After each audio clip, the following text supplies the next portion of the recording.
Eu sou Rosali Lopes, eu sou cientista no Laboratório de Propulsão a Jato, o JPL, um dos laboratórios da NASA.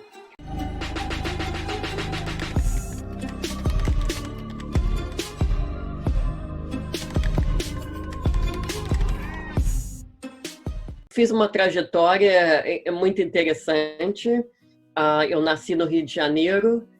Eu sempre fui interessada por astronomia desde muito pequena. Eu acompanhei o programa Apollo e eu queria ser astronauta. Mas aí eu vi que, sendo mulher, míope, brasileira, naquela época, isso eu achei logo que não ia dar certo. Então eu resolvi me tornar astrônoma e um dia trabalhar para a NASA para ajudar esse programa espacial.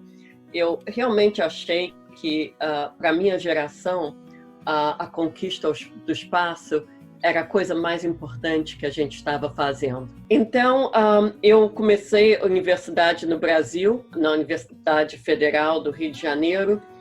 Depois de um semestre, eu fui para a Universidade de Londres, para o University College, onde eu fui aceita, e estudei astronomia lá. No princípio foi muito difícil, porque o nível do estudo dos alunos britânicos era bem mais alto. Eles entravam já com muita especialidade na área de matemática, de física. Então, no princípio, eu tive dificuldades, mas eu sou uma pessoa que não desiste. Então, eu não desisti. No final, eu superei as dificuldades e eu comecei a me interessar por geologia dos planetas. Isso foi no meu último ano de universidade, do Bachelor em astronomia, mas eu tive uma aula de geologia planetária e o professor era muito bom e eu realmente gostei muito daquela área. E um dia foi engraçado, porque um mês ou dois depois das aulas começarem, o professor não veio e ele mandou um jovem, um postdoc, e o postdoc disse: vocês sabem, o professor é vulcanólogo e o Monte Etna, na Sicília, entrou em erupção, então o professor teve que ir. E eu achei aquilo muito interessante, porque eu sempre tive esse espírito assim aventureiro, e eu achei que uma carreira assim explorando vulcões em outros planetas e vulcões na Terra seria muito interessante. Então, eu quando estava perto de me graduar, né, o Bachelor em astronomia, eu fui falar com esse professor e disse que queria fazer um PhD nessa área. E eu fui a primeira aluna mulher dele. Eu também fui a primeira que não era geóloga, mas vinha da área de física e astronomia. Mas ele disse: bem, eu tenho certeza que você pode usar a física que você aprendeu para estudar a geologia de uma maneira levando mais a física do que, digamos, análise de rochas e esse outro tipo de coisa. Então, ele começou a me levar para vulcões ativos para fazer trabalho de campo, e eu gostei muito. Eu logo me apaixonei pelo vulcão Etna e por erupções. E, logo na minha primeira viagem, eu vi uma erupção e achei a coisa mais linda. Eu fiz o PhD, então, nessa área, principalmente comparando vulcões na Terra e em Marte, também fazendo modelos sobre como os fluxos de lava se desenvolvem na Terra e em Marte. Depois disso, o problema na Inglaterra é que naquela época tinha muito poucas oportunidades de pós-doutorado. Então, eu comecei a procurar outro tipo de trabalho, porque eu pensei, bem, talvez eu possa, digamos, ser professora e fazer pesquisa nas férias. Eu tentei por um pouco de tempo, ser professora de matemática, mas não gostei disso, eu ainda estava escrevendo a minha tese de PhD. Aí eu consegui um emprego no Observatório de Greenwich, onde está o meridiano de Greenwich. Era um emprego de uma área assim, mais educacional de astronomia. Mas eu gostei, eu fiquei lá 3 anos, mas realmente não era o que eu queria fazer para a minha carreira. Um dia eu estava trabalhando,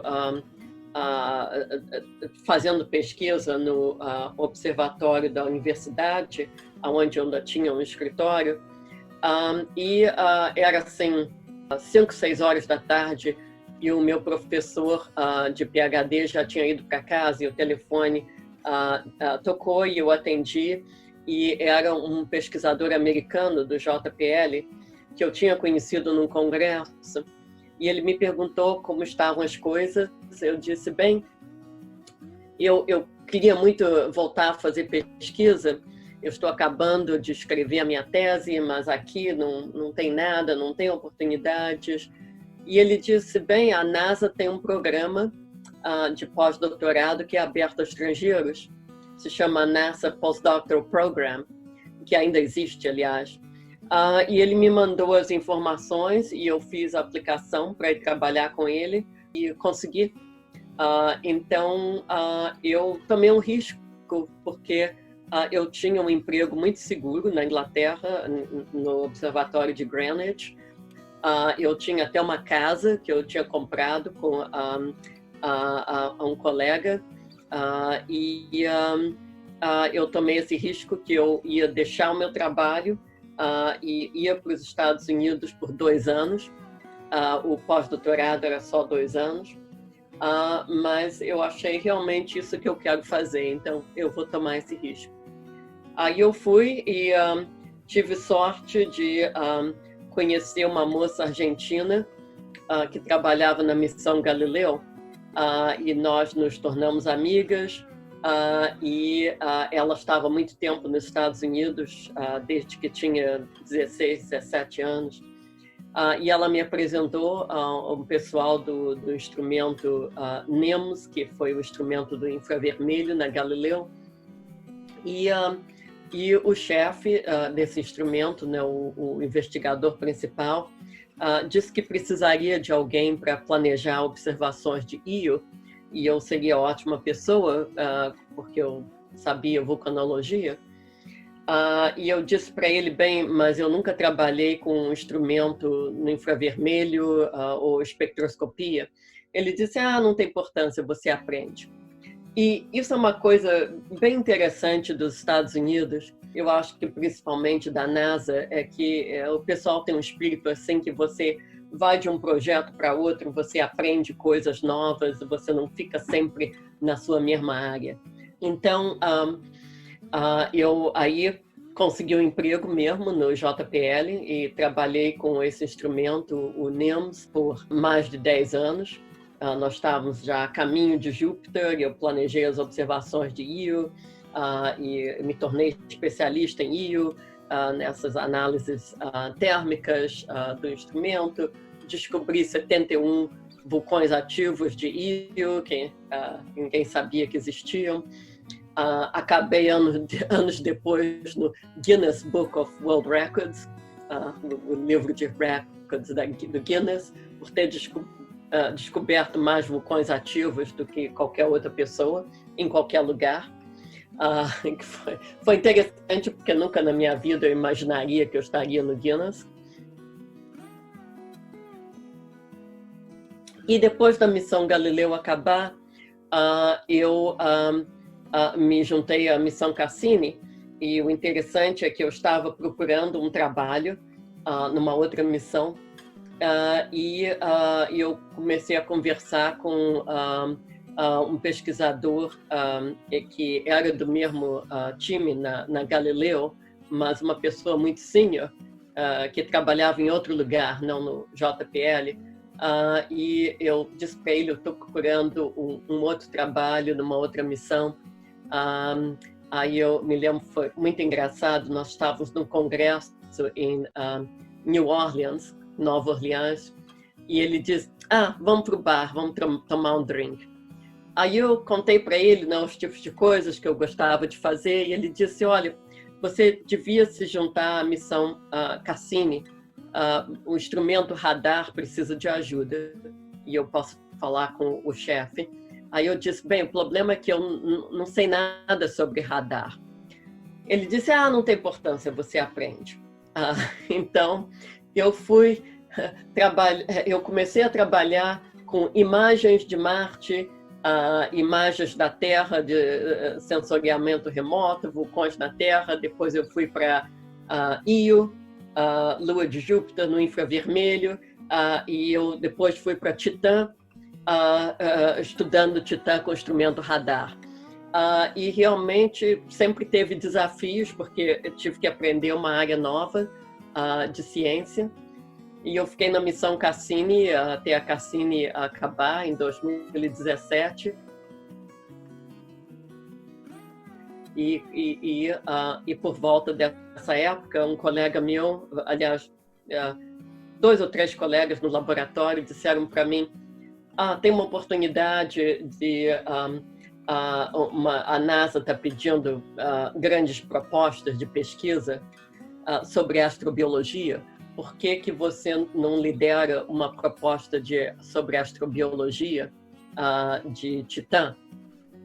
E eu disse, mas eu não entendo nada de astrobiologia. E eles disseram, não tem importância. Você entende sobre Titã, sobre a geologia de Titã.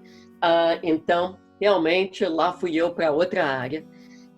E agora a nossa proposta foi aprovada, foi só uma de 3 nos Estados Unidos que foram aprovadas. E eu tenho uma verba para 5 anos, e eu tenho um time grande, estou aprendendo uma área nova. Então, é assim a minha carreira, sempre com desafios novos. Já passou por alguma discriminação na sua jornada por ser mulher? Qual a sua mensagem para as meninas que estão desmotivadas a seguir por conta desse tipo de preconceito? As meninas, hoje em dia, se focam muito nesse negócio de preconceito. Se eu sentir preconceito, provavelmente sim. Às vezes sim. Mas eu nunca, para usar uma expressão brasileira, eu nunca dei bola para preconceito. Eu acho que se uma pessoa tem preconceito, é o problema deles, não é problema meu. Então, eu vou em frente e eu faço aquilo que realmente eu quero fazer, e se outras pessoas têm preconceito, o problema é deles. É claro que se você sofrer assim, uma discriminação muito agravante, você tem que reclamar com alguém, mas eu acho que sempre tem o maior problema em ciência não é tanto discriminação, é ciúmes. Então, se eu sentir, digamos, a pior experiência não foi a questão de preconceito que alguém achou porque eu sou mulher ou porque eu sou brasileira ou latina, ou o que seja. Foi questão de um colega homem ter ciúmes do que eu faço. Essas alturas você tem que se juntar aos seus aliados, os seus amigos, e ir em frente. Se uma pessoa tem ciúmes, é porque você está fazendo trabalho melhor do que eles. Então, a minha mensagem é sempre: não se foca nisso, não desiste, continua fazendo o seu trabalho e faz o melhor trabalho que você puder. Um colega homem meu me deu esse conselho. Ele disse: olha, trabalho excelente é a melhor vingança.